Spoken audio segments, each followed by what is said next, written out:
जो शराइत के साथ इमाम हसन ने सुलह की, मुआहिदा किया, वो शर्तें हैं। देखिए, सुलह कहना गलत होगा, ये मुआहिदा था।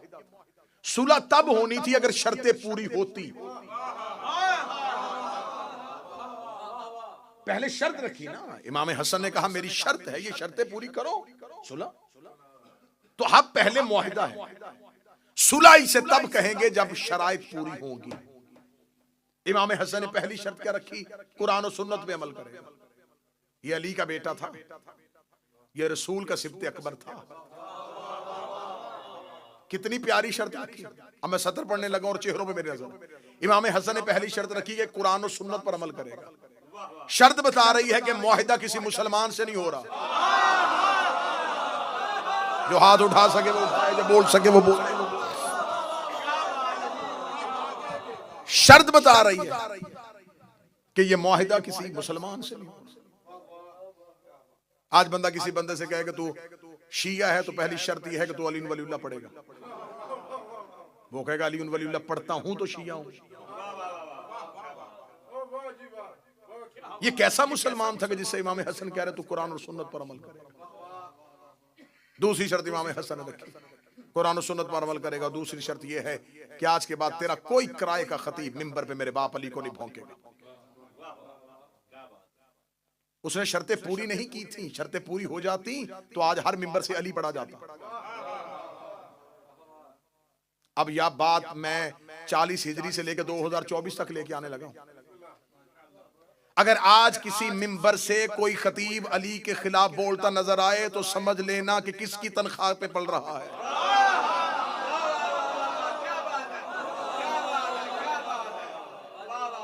मिंबरों पे अली पे भौंकना हिंदा के बेटे की तनख्वाह थी। मौला इमाम हसन ने फरमाया कोई तेरा किराए का खतीब मेरे बाबे अली को नहीं भौंकेगा। तीसरी शर्त रखी थी, मेरे शियों के हकूक का ख्याल रखा जाएगा।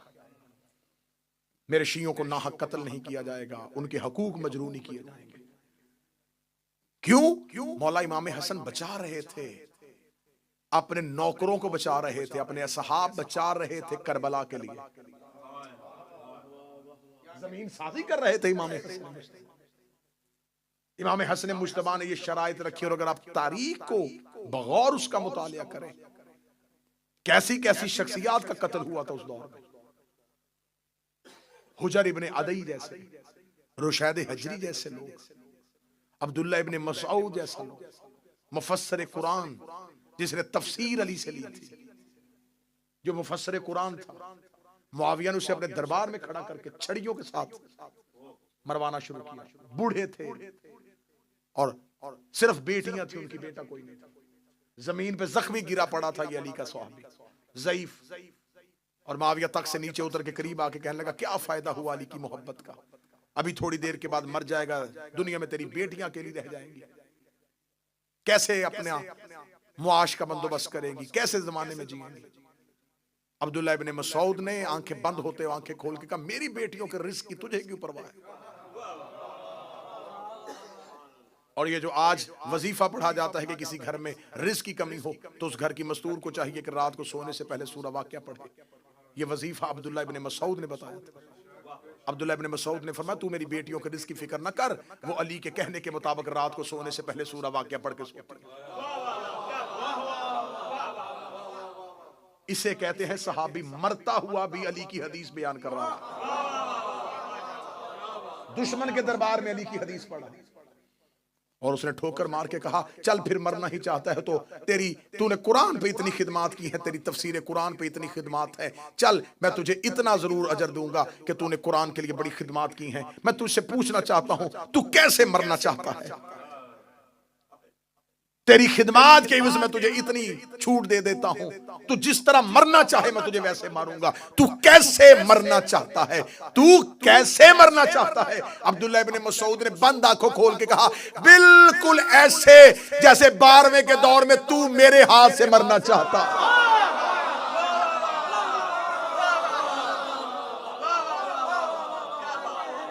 बिल्कुल ऐसे। पीर सादिक शाह जी आगे तशरीफ ले आए सरकार। बिल्कुल ऐसे ही जैसे मेरे 12वें के दौर तू मेरे हाथ से मरना चाहता।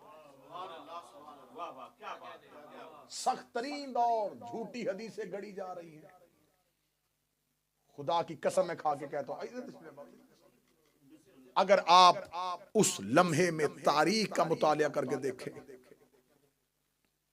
इस दौर को तारीख में लिखा जाता है वज़ाए हदीस का दौर। वज़ाए हदीस का दौर, झूठी हदीसों की फैक्ट्रियां थी। ये वो दौर है जिसमें इमाम हसन जिंदगी गुजार रहे। दौर कौन सा है? झूठी हदीसें इतनी बनाई जा रही हैं कि लोग बाजार में सब्जी खरीदने के लिए हदीसें लेके जाते थे, हदीसें देते थे और सब्जी खरीदते थे। हदीसों की कीमत थी मार्केट में। जो 50 हदीसें बनी उमैया के हक में लिख के लेके आएगा, इतने में तोली जाएंगी। जो 20 हदीसें अली के खिलाफ लिख के लेके आएगा, इसे कहा जाता है फितनाए वज़ाए हदीस। इतनी हदीसें बनाई गई, इतनी हदीसें बनाई गई, इतनी हदीसें बनाई गई कि अहले सुन्नत का खुद अपना इमाम अबू हनीफा कहता है कि मेरे सामने खड़ा होकर एक शख्स हदीस पढ़ रहा था कि मैंने अबू हनीफा से सुना है। यह अहले सुन्नत की किताब में लिखा हुआ है, वज़ाए हदीस के बाब में लिखा हुआ है।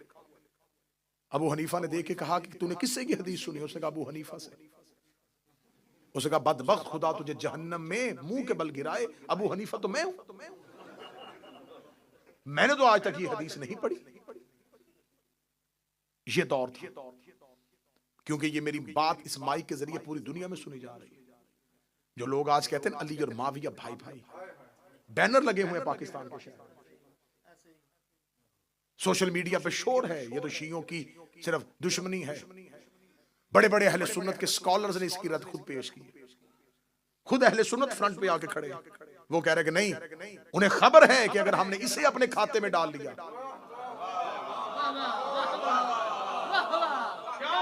फिर यहां से तो खोज शुरू होगी। लिहाजा जो पढ़े लिखे सुन्नी है वो यजीद से पहले ही मोहतात हो गए थे, यजीद से पिछले दौर से ही मोहतात हो गए थे। वो कहते सिर्फ यजीद को खाते पे ना डालो, यजीद को फेंको और इससे पहले मुआविया को भी फेंको, ताकि पूरे बनी उमैया से हम सबकदोश हो जाएं, बनी उमैया से हमारे हाथ पीछे हो जाएं। पढ़े लिखे अहले सुन्नत स्कॉलर जो पुराने लोग थे वो नहीं मानने के लिए तैयार थे। उन्हें खबर थी अगर हमने इसे मान लिया फिर पूरी की पूरी खिलाफत गई, अगर हमने इसे अपने खाते डाल लिया तो इसने अपने दौर में इतना कुछ किया हुआ है, वो सब कुछ हमें मानना पड़ेगा। जितनी अहले सुन्नत की किताबें हैं हदीस की, चाहे वो मुस्लिम हो चाहे वो बुखारी हो, ये सब के सब शागिर्द हैं निसाई के। जाए जाके किताब उठा के देखें और अहले सुन्नत को मैं चैलेंज करके कह रहा हूं, मुझे बताएं कि इमाम नसाई का कत्ल क्यों हुआ था, उसे क्यों मारा गया था? जब उसने खड़े होके अहले बैत के फजाइल पढ़ने शुरू किए तो मजमे में से एक बंदा उठा और उसने कहा तू अली के फजाइल, अली की हदीसें पढ़ी जा रहा है, क्या तेरे पास मुआविया के हक में कोई हदीस नहीं है?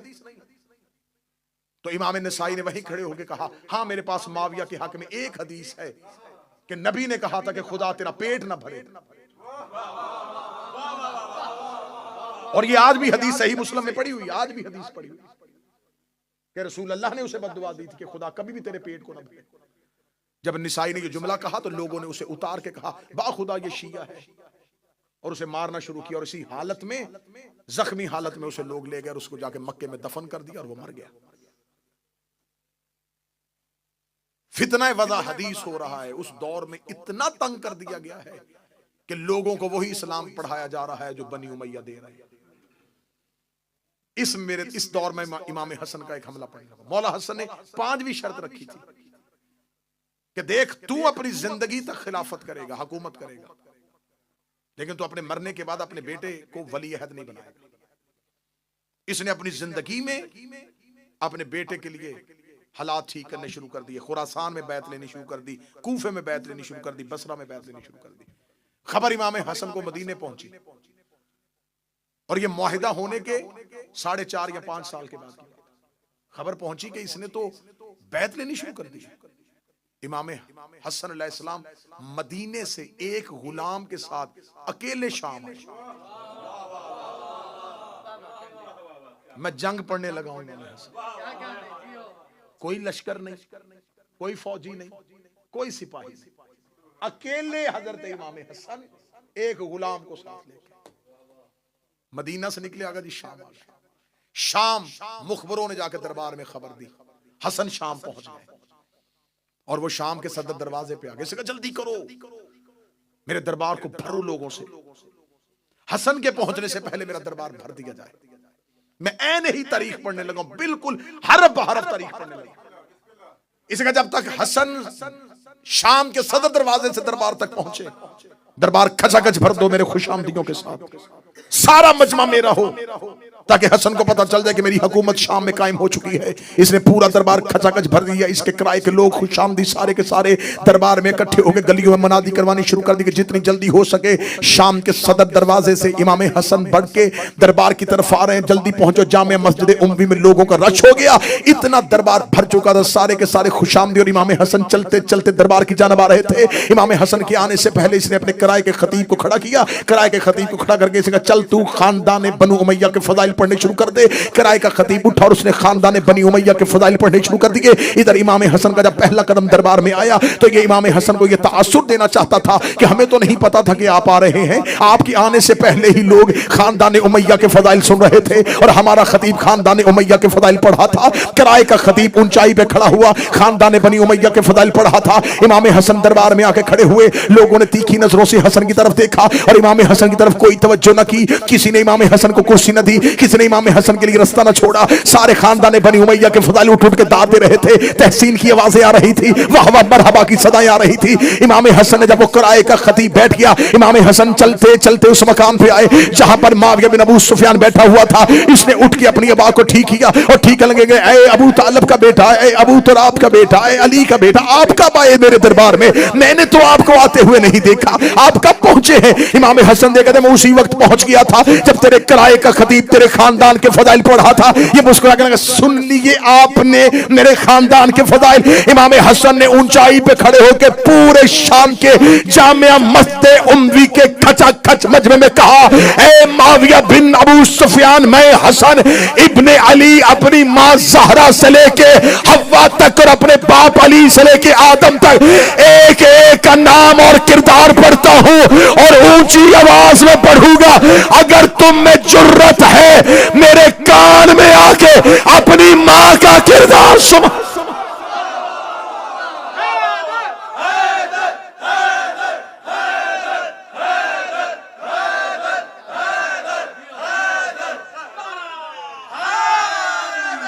ऐ मुझ पे फख्र मुबाहात करने वाले, ऐ मेरे खानदान पे फख्र करने वालों, ऐ मेरे खानदान पे फख्र मुबाहात करने वालों, कान में आके पढ़ो। दरबार में सन्नाटा तारी हुआ, खामोशी तारी हुई। खामोशी का तारी होना था। इमाम हसन ने यूं मजमे की तरफ देखा, पहला ही जुमला इतना सख्त था। लोगों ने कहा ये कौन है जिसने दमिश्क के हाकिम को इतना बड़ा जुमला कह दिया?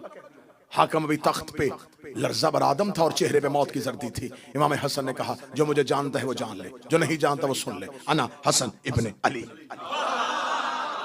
मैं हसन अली का बेटा हूं, मैं अबू तालब का बेटा हूं, मैं जुर्रियत इब्राहिम हूं, मैं नस्ल इस्माइल हूं, मैं शजरा तैयबा का समर हूं, मैं फर्जंद इब्राहिम हूं, मैं फर्जंद इस्माइल हूं, मैं सफा का बेटा हूं, मैं मरवा का बेटा हूं। इतना कहते कहते इमाम हसन के जुबान से जुमला निकला, मैं चाहूं तो इराक को शाम कर दो, मैं चाहूं तो इराक को शाम कर दो, मैं चाहूं तो दिन को रात कर दो, मैं चाहूं तो रात को दिन कर दो। पीछे से बंदा मजमा चीरता हुआ आगे बढ़ा और आगे बढ़ के लगा, मा अकाला हक हाफिज, तू वो क्यों कह रहा है जो तू कर ही नहीं सकता?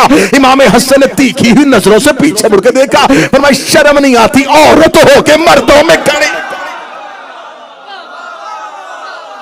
औरत होके मर्दों में खड़ी है। फौरन जिस्म के खदोखाल तब्दील हुए, हैयत बदन तब्दील हुई। इनकलाब ईरान के बानी आगा खुमैनी ने एक तफसीर लिखी है कुरान की। उन्होंने अपनी कुरान की तफसीर में सूरह यासीन की इस आयत में इन्नमा अम्रुहु इज़ अरादा शैअन यक़ूलु लहु कुन फयकून, इसकी तफसीर करते हुए उन्होंने कहा कि अल्लाह कहता है कि जब मैं किसी चीज का इरादा करता हूं,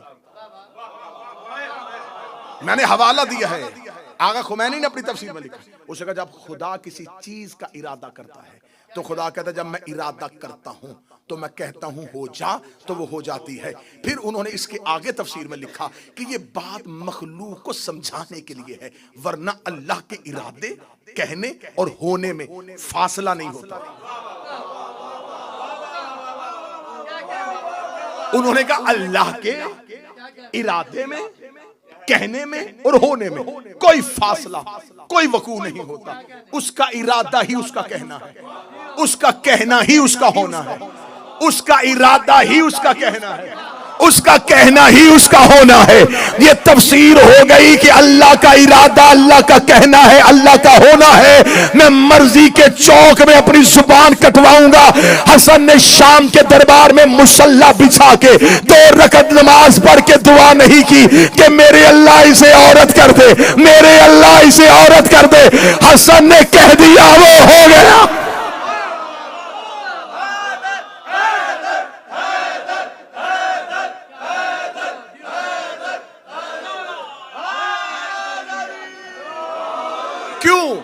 इसलिए कि इमाम हसन इरादा इलाही है। हसन जमीन पर अल्लाह के इरादे का मजहर ताम है, ये तजल्ली परवरदिगार है। अल्लाह का कहना इनसे साबित है क्योंकि ये दलील परवरदिगार है। कहा शर्म नहीं आती औरत होके मर्दों, यहां तक आपको जाकिरी ने सुनाई है। मैं इससे अगली हदीस का अगला टुकड़ा सुनाने लगा, अब इससे भी अच्छा टुकड़ा सुनाने लगा हूं। जब कहा शर्म नहीं आती औरत हो के मर्दों में आ गई है, हैयत तब्दील हुई, खदो खाल तब्दील हुए, मिंबर की पूरी खतीबाना जिम्मेदारी के साथ जुमला कहने लगा। जो ही बदन तब्दील होना शुरू हुआ तो अपने आप में शर्मिंदगी में ऐसे मजमे से बाहर निकलने का इरादा किया। इमाम हसन ने पीछे आवाज कहा रुक जा, कहां जा रहा है? घर जाके क्या करेगा? घर पे तो औरत बैठी थी, जा, हमने उसे मर्द कर दिया है। हमने उसे मर्द कर दिया।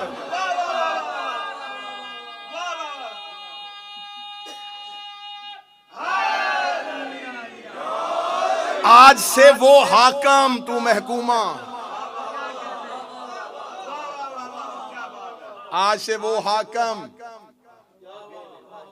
तू महकूमा। इतना इमाम हसन का कहना था। अब पूरे दरबार में जब लोगों ने मोजज़ा देख लिया, अब एक मर्द को अभी अभी जिसने औरत बनते देखा हो, अब दूसरे की हिम्मत है? बिल्कुल खामोशी तारी हुई। जब बिल्कुल सन्नाटा तारी हो गया, हैबत हसन, हसन की हैबत ने शाम के महल को ऐसे पत्थर का कर दिया। अब इमाम हसन की आवाज जामे मस्जिद उम्वी की दीवारों से टकराई। फरमाया सुनो, लकड़ी के तख्त पे बैठ के फख्र करने वाले, इन्ना बेशक अल अर्शो हुसीरी, मोहम्मद ज़मीरी, अली अमीरी, हुसैन वजीरी व जबरील फकीर। ऐ लकड़ी के तख्त पे बैठ के फख्र मुबाहात करने वाले, अर्श मेरे तख्त का नाम है, मोहम्मद मेरे जमीर का नाम है, अली मेरे अमीर का नाम, हुसैन मेरे वजीर का नाम है, जबरील मेरे फकीर का नाम। अल अर्श सीरी, मोहम्मद ज़मीरी व अली अमीरी व हुसैन वजीरी व जबरील फकीरी। कहीं तारीख से खुतबा अकेले अकेले शाम में, अकेले है शाम में। अरबी जुबान में आप नफरत के साथ, जैसे हम उर्दू जुबान में किसी के साथ बात करते उलझते उलझते, जब उस बंदे को इस काबिल ना समझे ना किसी बात, तो बंदा उर्दू जुबान में एक लफ्ज बोलता है माहौल, चल हट, बोलते हैं चल हट। अरबी जुबान में इसके सिर, चल हट। और अगर सामने औरत हो तो उसको सिर नहीं, सीरी, सिर कहा जाता है मर्द के लिए, सीरी कहा जाता है औरत। चल हट, मर्द हो सिर, औरत हो सीरी।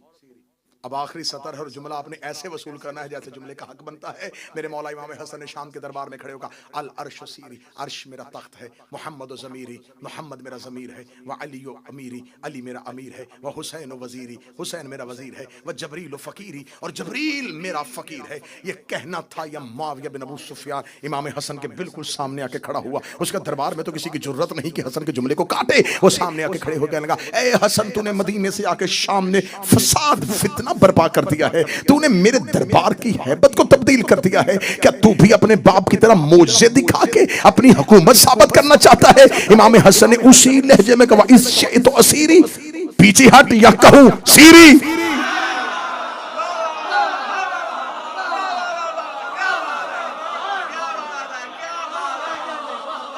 पीछे हटेगा या तुझे भी कहूं सीरी। और सीरी औरत के लिए कहा जाता है।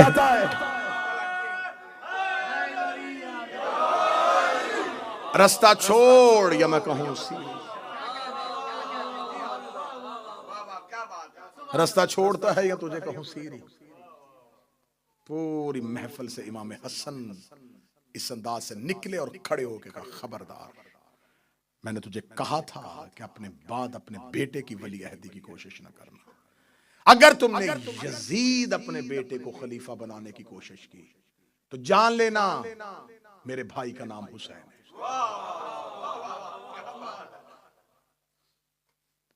बहुत खूबसूरत जुमला मुर्तजा मुताहरी का है। उन्होंने कहा, आशूरा हुसैनी होने से पहले हसनी थी। जब करबला हुसैनी नहीं थी तो करबला हसनी थी। करबला में मेहनत है इमाम हसन की। और मैंने ये जुमला करबला में कहा था और आज फिर कह रहा हूं, करबला हसन के मुआहदे की खिलाफ वर्जी का नाम है। अगर उम्मत इमाम हसन के मुआहदे को मान लेती तो करबला बर्पा ना होती। तुमने मुआहदे की खिलाफ वर्जी की और करबला हो गए। हसन इमामत में इतना जरूरी है कि हसन की दी हुई शर्तों को ना मानो तो अगला इमाम करबला बर्पा कर देता। हमारे 12 में से 2 हसन है, दूसरा इमाम हसन है और 11वां इमाम हसन है। उस हसन के बाद भी इनकलाब है, इस हसन के बाद भी। लेकिन फर्क है, वहां इनकलाब था, यहां इंतकाम है। एक सख्त तरीन दौर था इमाम हसन के सामने, जहां मानने वाले बहुत कम तादाद में थे। जो कम थे उनकी जिंदगियों को महफूज रखना था करबला के लिए। रिश्वत का बाजार गर्म था। 20,000 का लश्कर लेके अली का यह बेटा चला था। एक रात में 12,000 का लश्कर अबैदुल्ला इब्ने अब्बास की सरपरस्ती में 10 लाख दिरहम में सौदा करने के बाद मुआविया के लश्कर में चला गया। 4,000 ने इमाम हसन का खुद खैमा घेर लिया, अकेले बच गए। और अली के बेटों ने हिफाजती हिसार में लिया हुआ था इमाम हसन को। मदाइन में जाके मुख्तार के चाचा जो मदाइन का गवर्नर था उसके घर जाके पनाह ली। जब इमाम हसन मदाइन पहुंचे हैं तो इतने जख्मी हो चुके थे कि इमाम हसन की रान में खंजर था, मुसल्ला नीचे से खींच लिया गया था। साथ देने वाले इमाम हसन को क्या कह के बुला रहे थे, अस्सलाम अलैका या मुज़ल्लिल मोमिनीन, ऐ मोमिनों को जलील करने वाले तुम पर हमारा सलाम। इतना तन्हा कर दिया रसूल का बेटा। बहुत दफा जहर देने की कोशिश की लेकिन साबित ना हो सकी, कारगर ना हो सकी। फिर आखिरी जहर रूम से मंगवाई गई। ज़मुर्द की जहर थी, सख्त इतनी थी कि इसके बारे में कहा जाता है अगर इसका एक दिन का इस जहर का एक तालाब में फेंक दिया जाए तो उस तालाब के सारी मछलियां और आबी जानवर मर जाएं। अगर दूध देने वाले जानवर के सींग को लगा दिया जाए तो वो खून देना शुरू कर दे। ये जहर रूम से मंगवाई गई, शाम से। अशस बिन कैस जो दुश्मन अली और दुश्मन अहले बैत खानदान था, जिसके बाप ने इमाम मौला अमीर अल मोमिनीन से जंग की और इसके दोनों बेटे करबला में। इसका एक बेटा जिसने हुसैन का मुस्लिम दारुल उमारा से गिराया था, और दूसरा वो जिसने करबला में हुसैन के पहलू में नेजा मारा था। अशस की बेटी जोधा, इस तक जहर पहुंचाई गई। अगर तू ये काम कर ले तो लाखों दिरहम और यजीद के साथ तेरा अक्द और तुझे मुमलकत इस्लामिया की मलका बना दिया जाएगा। इस बदबख्त औरत ने, तारीख कहती है, अंगूरों में जहर, खजूरों में जहर, घर के पानी के घड़े में जहर और दूध में जहर, हर बर्तन में जहर डाल दी कि कोई भी तदबीर नाकाम ना हो। मौला इमाम हसन घर पहुंचे मस्जिद से, ये आई और इसने आकर सवाल किया, आपके लिए कुछ खाने के लिए लेके आऊं? इमाम हसन ने फरमाया नहीं। इसी का मैंने आपके लिए दूध में शरबत तैयार किया है। दूध इमाम हसन के सामने आया। इमाम हसन एक तरफ इसकी तरफ देखा और देख के इमाम की जुबान से पहला जुमला निकला, जोधा मेरा कासम अभी छोटा है।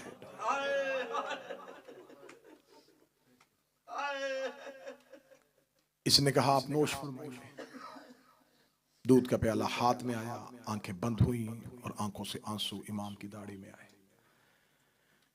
पहला घूंट भरा और भरने के बाद पहली सतर कही, क्या मैं तेरा अच्छा इमाम नहीं था?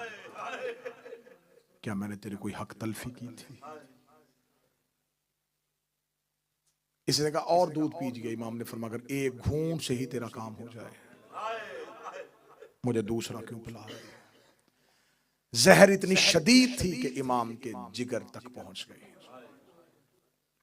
आधी रात मदीने की गलियों में रसूल का बेटा कभी इस दीवार से कभी इस दीवार से गिरते गिरते फरवा बीबी के दरवाजे तक ऐसे आए जैसे अकबर की लाश पे हुसैन।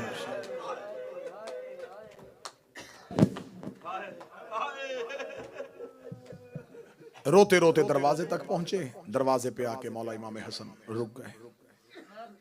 बीबी फरवा हुजरे के अंदर थी। इमाम हसन ने आहिस्ता आहिस्ता दरवाजे पे दस्तक दी, फरवा दरवाजा खोल, फरवा दरवाजा खोल। जनाब फरवा तड़प के उठी। जब आके दरवाजा खोला तो इमाम हसन की हालत क्या है? सर से अमामा उतरा हुआ है, गिरेबान चाक है और हाथ सीने पे है। बेबी फरवा देखे कहती मौला आपकी ये हालत किसने बनाई? रो के कहते मेरी हालत बाद में पूछना, पहले मेरा कासम जगा। अलविदाई मजलिस है, कल मेरा सफर है, अयाम अज़ा से आपकी नौकरी पे हाजिर हुआ हूं। कोई गुताही कोई गलती हुई हो मैं माजरत चाहूंगा। जिंदगी बाकी मुलाकात बाकी। अलविदा कर रहे हैं हम नबी की बेटियों को। ए रसूल अल्लाह की बेटियों, हमसे अयाम अज़ा में कोई गलती हुई हो, तुम्हें हुसैन के घोड़े से गिरने का वास्ता, हमें माफ कर देना। बीबी हमसे रोने का हक अदा नहीं हो सका। हक तो ये था कि हम मर जाते तेरे हुसैन को रोते रोते। बीबी हमने बड़ी कोशिश की, हम जितने भी आंसू पेश कर सके, रसूल की बेटी हमारे आंसू कबूल करना, हमारा गिरिया कबूल करना। रो के कहते मेरा कासम जगा। 3.5 साल का कासम जो अभी भी नहीं रो सका, उसके लिए जुमला कहूं, जब हसन को जहर मिली कासम की उम्र इतनी थी जितनी करबला में हुसैन की सकीना की उम्र थी। 3.5 साल का कासम माँ ने हाथों पे उठा के बाप के सीने पे लिटाया। बाप के सीने पे जनाबे कासम का आना था। जनाबे कासम तड़प के उठे, रो कहते अम्मा तूने मुझे गर्म रेत पे क्यों सुला दिया? माँ रो के कहती मेरा लाल जा, गर्म रेत नहीं बाबे का सीना है। जब कहना बाबे का सीना है, कभी बाबे की दाएं दाढ़ी चूम रहा है, कभी बाएं से दाढ़ी चूम रहा है। रो के जनाबे कासम की आवाज, बाबा आपका सीना इतना गर्म क्यों है? फरमाया कासम मेरा सीना न पूछ, जल्दी कर फुफ्फी के दरवाजे पे जा, जाके फुफ्फी को मेरी मौत की इतला दे के आ। और कासम अगर मेरी ज़ैनब सो रही हो उसे जगाना ना, नमाज शब के लिए उठेगी उसे मेरी हालत बता देना। मुझे बोल के बताओ जिसके घर में औलाद है 3.5 साल के बच्चे को भी मौत की इतला देनी आती है, चलो मुसाइब शुरू हो चुका है, हर बंदा रो रहा है, मैं रोती हुई आंखों से दुआ मंगवाता हूँ, मेरे अल्लाह कोई बहन सो रही हो उसे भाई की मौत की इतला न मिले। सोई हुई बहनों से भाई की मौत की इतला बर्दाश्त नहीं होती। जनाब कासम मदीने की गलियों में आधी रात दीवारों के सहारे लेता लेता वो जिसकी मेहंदियां उठाते हो, वो जिसकी सेज सजाते हो, वो कासम जनाब ज़ैनब के दरवाजे पे आया, दरवाजे पे हाथ रखा, दरवाजा बंद महसूस हुआ, जनाब कासम ने दरवाजे पे सर रखा, रो के कह रहा अम्मा दरवाजा खोल, बाबे को जहर मिल गई है, अम्मा दरवाजा खोल, मेरा बाबा चंद लम्हों का मेहमान है। जनाब कासम दरवाजे पे आई, बिस्तर से अली की बेटी तड़प के उठी, रो के कहती अम्मा फिजा चिराग रोशन कर। रोग का बीबी क्या हुआ? फरमाया मैंने ख्वाब देखा है, मेरी माँ का पहलू से हाथ उठा हुआ है। रोग गहरी ज़ैनब मदीना फिर उजड़ गया। अजरुकुम मिनल्लाह, अजरुकुम। ज़ैनब मदीना फिर उजड़ गया। अली की बेटियां बिस्तर से उठी, जनाबे फिजा ने घर का दरवाजा खोला, शहजादा कासम की पेशानी चौखट पे आई। फिजा ने चराग करीब किया, बच्चा कौन है? जो ही जनाबे कासम ने दहलीज से सर उठाया, फिजा चीख मार के कहती मेरा अमीर कासम। रोगी कहता अमीर कासम नहीं, तेरा यतीम कासम। यतीम का लफ्ज आलिया के कान में गया। तड़पी अली की बेटी या ज़हरा रिकनी तड़पी, रो के कहा अम्मा फिजा कौन? बीबी फिजा रो के कहती है बीबी उजड़ गए। हसन का अमीर दरवाजे पे आया, बीबी ज़ैनब दरवाजे पे आई, जनाबे कासम की हालत क्या है? गिरेबान फटा हुआ है, सर पे मदीने की रेत है। बीबी देखी कदी कासम बोलना ना, मैं तेरा चेहरा देख के पहचान के।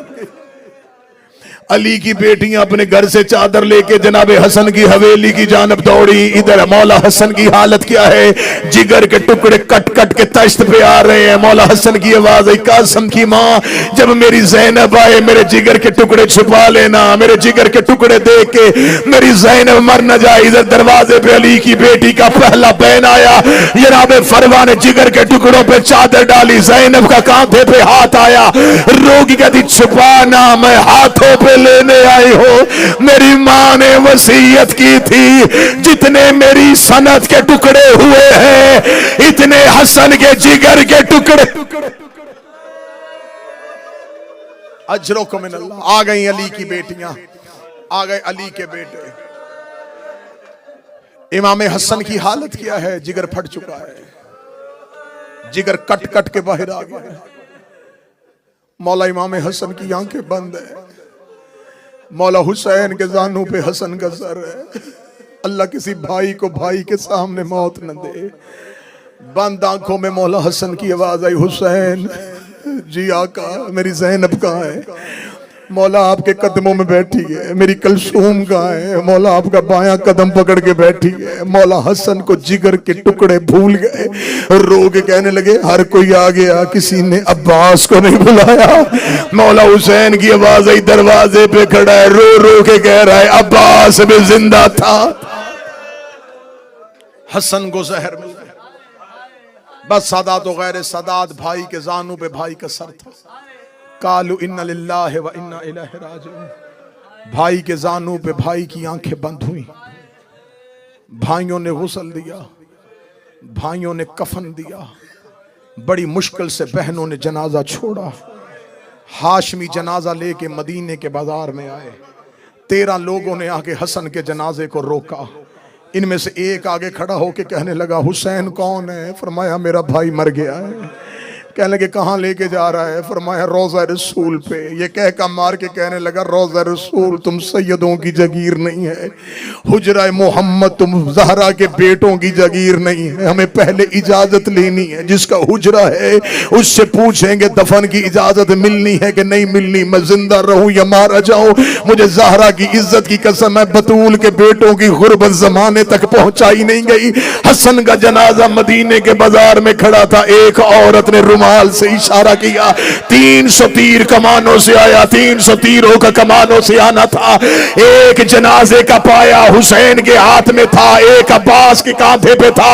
अब्बास ने हुसैन को देखा, हुसैन ने गाजी को देखा। अब्बास ने जनाजे का पाया हुसैन के कांधे पे रखा। जनाजे के सामने हाथ फैला के अब्बास खड़े हो गए। रोक के कहते तीर मारने का शौक हो करबला आ जाना, वहां रोकने वाला कोई नहीं होगा। मेरे मरे के जनाजे पे तीर न 70 तीर हसन के जनाजे पे लगे। 70 तीरों का हसन के जनाजे पे लगना था। अब्बास हवेली ज़हरा की जानब दौड़े और किताबें कहती हैं जब अब्बास तेज चलते थे मदीने की गलियों में ज़लज़ला आता था। ज़ैनब दरवाजे पे खड़ी थी, मदीने की गलियों में ज़लज़ला आया। बीबी ज़ैनब रो कदी कलसूम दुआ करना लेके जनाजा गए थे, वापस अब्बास आ रहा है। हजरत अब्बास दरवाजे पे आए, आलिया ने अब्बास के सीने पे हाथ रखा, रख के कहती तुम तो जनाजा लेके गए थे, अकेले वापस क्यों आ गए? हजरत अब्बास ने सर से अमामा उतारा, ज़ैनब के कदमों में फेंका, रोगी के लगा बीबी तुझे तेरी मां की चादर का वास्ता, मुझे मेरी तलवार दे, मेरे जनाजे पे तीर लगे। इन्होंने मेरे गरीब के जनाजे पे तीर। अजरो को मिन अल्लाह, अजरो को मिन अल्लाह, अजरो। पीछे से गरीब करबला की आवाज आई, ज़ैनब अब्बास को रोक ले। अली की बेटी ने अब्बास के दोनों शाने पकड़े, रोक दी, अब्बास हौसला, अब्बास हमारी मक्तल मदीना नहीं, अब्बास मेरा लाल, अभी हमने बहुत कुछ बर्दाश्त करना है। ज़ैनब आलिया ने अब्बास रोका हुआ था, या हुसैन जनाजा लेके घर आए। आखिरी 1.5 मिनट पढ़ने लगा, 1 से 1.5 मिनट, मुश्किल से मुश्किल दुआ, जनाजा बरामदगी के लिए तैयार। यहां से जनाजा उठेगा, मोमनीन में आएगा, मोहब्बत से चूमोगे जनाजा। इस जनाजे का यहां से यहां आना आसान है, इस जनाजे का बाजार से ज़ैनब के दरवाजे पे आना बड़ा मुश्किल। बादशाह का जनाजा सामने है, जनाजा घर आया, हुसैन सहन में जनाजा लेके नहीं गए, हुसैन जनाजा सीधा हुजरे में लेके गए। हुजरे में जाके हुसैन ने जनाजा रखा, हुजरे का दरवाजा बंद किया। अब हसन के जनाजे पे एक भाई खड़ा था, एक बहन खड़ी थी। मौला हुसैन की आवाज आई, ज़ैनब अगर जनाजा सहन में लेके गया, या हसन का बेटा मर जाएगा या हसन की ज़ौजा मर जाएगी। ज़ैनब ये सारी मुसीबतें हमने बर्दाश्त करनी है। ज़ैनब मैं हसन का तीरों वाला जनाजा सहन में लेके नहीं जाना चाहता। ज़ैनब मैं चाहता हूं मैं अपने भाई का कफन तब्दील कर दूं। ज़ैनब तेरे पास कोई कफन का टुकड़ा जो जन्नत से आया था? बीबी ज़ैनब ने हुसैन के गले में बाहें डाली, रो के कहती वो तो जन्नत से जबरील कफन लेके आया था, उसके 5 टुकड़े थे, एक माँ ने नाना को दे दिया था, एक हमने 3 जमाती सानी को मां को दे दिया, एक हमने 21 रमजान को बाबे को दे दिया, एक टुकड़ा मैंने अभी हसन को दिया है। अब मेरे पास एक कफन है, हुसैन वो मैंने तेरे हिस्से का बचा के रखा है। गरीब ने बहन के गले में बाहें डाली, रोकेगा मेरे हिस्से का कफन भी ले आ। रोकी कहती फिर तू क्या पहनेगा? हुसैन रोकेगा मुझे कफन की जरूरत ही नहीं होगी, मेरे हिस्से का कफन भी मेरे हसन को पहना दे। आखिरी जुमला पढ़ने लगा हूं जिसने गलियों में मातम करना है। हुसैन भाई के जनाजे में बैठे, हुसैन हसन के जनाजे से तीर निकालने लगे, या ज़ैनब ने हुसैन की कलाई पे हाथ रखा, रोकी लगी उठ हुसैन, तू भाई के जनाजे से तीर ना निकाल, अगर तूने हसन के जनाजे से तीर निकालने हैं तो अकबर के जिगर से बर्छी कौन निकालेगा? असगर की गर्दन से तीर कौन निकालेगा? अब्बास की आंख से तीर कौन निकालेगा? हुसैन रोक दे, ज़ैनब फिर तीर कौन निकाले? ज़ैनब भाई के जनाजे पे बैठी, ज़ैनब ने पहला हाथ तीर पे डाला, ज़ैनब ने तीर निकाला, या ज़हरा की आवाज आई, ज़ैनब ओ तू भाइयों की लाडली बहन। मातम हसन